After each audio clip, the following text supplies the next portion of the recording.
8:24 de la mañana. Bueno, decíamos que se produjo este informe interno, la evaluación ex post, EPE en sus siglas en inglés, de lo que fue el acuerdo con Mauricio Macri en su momento del crédito que concedió el Fondo Monetario. Vamos a charlar con Héctor Torres, es especialista en Derecho Internacional Económico, fue director de Ejecutivo de la Argentina en el Fondo Monetario Internacional. ¿Qué tal, Héctor? Buen día. Buen día, María. ¿Cómo estás? Gracias por invitarme. No, gracias. Bueno, me imagino que habrás leído con mucha profundidad el informe. Mi sensación es que, por un lado, avala algunos de los argumentos del actual gobierno respecto de qué pasó y cuál fue el destino de ese crédito, pero no llega a lo que le estaban pidiendo, que era que el fondo asumiera culpas propias o dijera esto además violó nuestros estatutos. Es correcta tu lectura, sí. Efectivamente, en realidad dice lo que ya sabíamos, que es el programa de Macri, el programa que firmó Macri en su momento. Se negó básicamente el gobierno argentino a dos cosas que fueron muy importantes en definir el fracaso del programa. La primera es en aplicar restricciones al acceso al mercado de cambios, hacia la salida de capitales. Y la segunda fue no usar el dinero para reperfilar la deuda privada. Le hace en el lenguaje que usa bueno, el fondo lo dice claramente, ¿no? Pero además en el lenguaje críptico que se usa, eso lo llaman más burden sharing, o sea, más compartir las cargas. Claro. O sea, Macri agarró, tenía unos vencimientos muy fuertes con los privados y la mitad del crédito se pagaron esos vencimientos que según el fondo debió haberlo reestructurado para repartir un poco la carga, digamos, para obtener condiciones un poco más beneficiosas. Sí, efectivamente. Es como, con mucho menos dinero se podía haber reperfilado en ese momento la deuda, claro. Básicamente estirando los plazos. Y el gobierno se negó, habla de líneas rojas del gobierno que no debían haberse respetado. Claro, deuda privada en dólares que también había tomado muy aceleradamente los primeros 2 años de su gobierno Macri, ¿no? Sí, correcto, sí, por supuesto, ahí dice justamente que una de las características de lo que pasó fue que cuando subió el gobierno de Macri, lo primero que hizo fue abrir la cuenta capital, le hace permitir la entrada y salida libre de capitales, incluidos los capitales, y hubo muchas inversiones de portfolio, como las llaman, le hace inversiones financieras, mezclado con una política fiscal, digamos que llamábamos gradualista. No es que el fondo se tire en contra del gradualismo, lo que hace es señalar que hay una contradicción entre la política monetaria, que era una política monetaria con metas de inflación, la política fiscal, que el gobierno consideraba que no podía hacer un ajuste fiscal rápido por motivos que estaban políticos, lo que fuera, sí. Bueno, tenía las elecciones del 2017, ¿no? También. Ahora, Héctor, es raro porque si uno imagina que el reproche que le hace el Fondo Monetario al gobierno de Macri es que no puso algún tipo de control al movimiento de capitales, ¿no? Y uno piensa, me parece que hay bastante consenso, salvo entre el propio equipo de economistas de Macri, que no admite nada, de la idea de que fue tan ideológico, la idea de decir acá no va a haber cepo de ningún tipo, la gente entra y sale como quiere los dólares, terminó siendo un problemón en un país como la Argentina y en las circunstancias además particulares en las que estaba la Argentina en ese momento. Bueno, absolutamente. Yo me acuerdo perfectamente, María, de haberme reunido con el que llevaba el programa, básicamente con el fondo en ese momento, fue en el 2019, al principio de 2019, y que se agarraba la cabeza y decía, aquí hay que parar la salida de capitales. Y yo le digo, ¿por qué no lo propones? Lo propuse, ¿y por qué no se hace? Y me respondieron, es impensable. Llegamos para sacar el cepo, no nos vamos a ir poniéndolo. Y bueno, como sabés, se tuvieron que ir poniéndolo, pero, digamos, le tocó al pobre Lacunza ponerlo, pero era in extremis cuando se hizo eso, y además era un cepo bastante light, porque eran $10.000 por persona.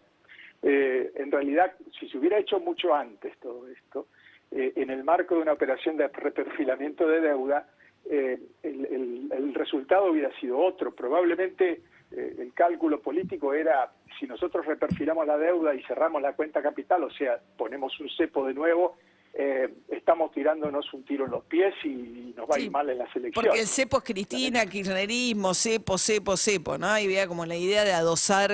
Pero en un país bimonetario, con las circunstancias que tiene la Argentina, es muy difícil pensar el acceso libre a los dólares, ¿no? El acceso libre a los dólares va a venir el día que produzcamos dólares genuinamente, que es otra de las cosas que dice. Tenemos una base exportadora muy chica, y realmente nosotros tenemos una economía bimonetaria, es así como decís. O sea, en realidad lo que tenemos son pesos en el bolsillo, pero dólares en la cabeza. Entonces, de allí que también otra de las cosas que señala es que hay que contemplar políticas, no convencionales, si son requeridas por las circunstancias del país. Y esas políticas no convencionales incluyen, por supuesto, acuerdos de precios, todo lo demás, pero incluyen también entender de que en la Argentina no se puede controlar la inflación simplemente levantando la tasa de interés, porque cuando vos levantás la tasa de interés en pesos, pero la gente piensa en dólares, lo que hace es decir, ¿qué rentabilidad mayor voy a tener en dólares si me paso al peso? Pero después saben que se tienen que volver al dólar, o sea, después pasa a ser cuando salto de nuevo al dólar y ahí se provoca una devaluación y se provoca todo lo demás. O sea, realmente el caso argentino es un caso que ya debería ser muy conocido por el fondo, porque hemos tenido 21 programas con el fondo. Ahora, no tiene la autocrítica que esperaba, el nivel de, digamos, autoflagelación que esperaba por ahí el gobierno argentino, de decir, bueno, y además violamos nuestros propios estatutos porque el fondo tiene prohibido entregar créditos que terminen siendo financiando fugas de capitales, ¿no? Pero sí le dice a Macri muchas de las cosas que le viene diciendo Guzmán este tiempo. Sí, bueno, se lo vienen diciendo muchos más que Guzmán. No, ya sé, pero claro, en el debate interno, quiero decir, ¿no? Sí, dice eso, como vos decís, efectivamente era impensable que fuera a autoincriminarse y decir violamos el artículo 6. En realidad lo que están diciendo es algo que también le puede caber a este gobierno. Es decir, la Argentina tuvo una situación, una historia tan complicada con el fondo, que en este caso le dimos muchísima importancia a lo que llaman ownership, o sea, apropiación del programa, es decir, que el programa sea de la Argentina. Y dice, y ahí cometimos un error porque en realidad es la forma en que se excusan, digamos, en todo caso, aceptamos las líneas rojas del gobierno porque le dimos mucha importancia a que el gobierno se sienta cómodo y con ese programa y fuera de ello. O sea, el diseño que estaba haciendo Nicolás Dujovne, y en ese momento estaba Caputo, ¿no?, en el Banco Central, y Dujovne a cargo de Economía, y diciendo, bueno, yo esto no vuelvo al cepo ni loco, y el fondo dice ahora no debimos haber aceptado esa restricción. Exacto. Eso es lo que está diciendo, y está diciendo la aceptamos porque en realidad tuvimos tan mala historia con la Argentina de imponerle cosas que andaban mal, ahora vamos a aceptar lo que ellos dicen. No sé si non è vero ben trovato, pero en todo caso, te diría, es la forma en que excusan haber aceptado esas líneas rojas. Claro. Ahora, como consecuencia, te diría, ahora si lo lees a eso respecto a nuestra actual situación, lo que están diciendo es, bueno, sí, además dicen, el ownership tiene que ser mirado en forma amplia, no es solo el gobierno, sino es aceptación social del programa, fuerzas vivas, etcétera. O sea que ahí vuelve el tema del consenso del nuevo programa que estamos negociando y la importancia que tiene eso. Además, sí, lo que no se entiende de este gobierno es cómo cómo va pasando los plazos y los plazos, ¿no? Toda esa incertidumbre, alargar la discusión en el tiempo. Después te dirán, bueno, porque estoy buscando el mejor acuerdo. Pero a veces el mejor acuerdo tiene que ver también con hacerlo rápido, no solo dilatarlo. Mirá, María, yo estoy totalmente de acuerdo. En realidad, toda negociación termina reflejando el poder relativo de las partes que se sientan a negociar. Y si vos te sentás a negociar cuando ya no te quedan reservas, cuando estás a metros del precipicio, evidentemente tu poder relativo es muy bajo. En realidad, por eso y por varias razones, esta procrastinación, a mi juicio, es un enorme error que cometió este gobierno. Héctor Torres, especialista en Derecho Internacional, fue el representante argentino del Fondo en algunos de los años en los que estos debates se daban intensamente. Muchas gracias.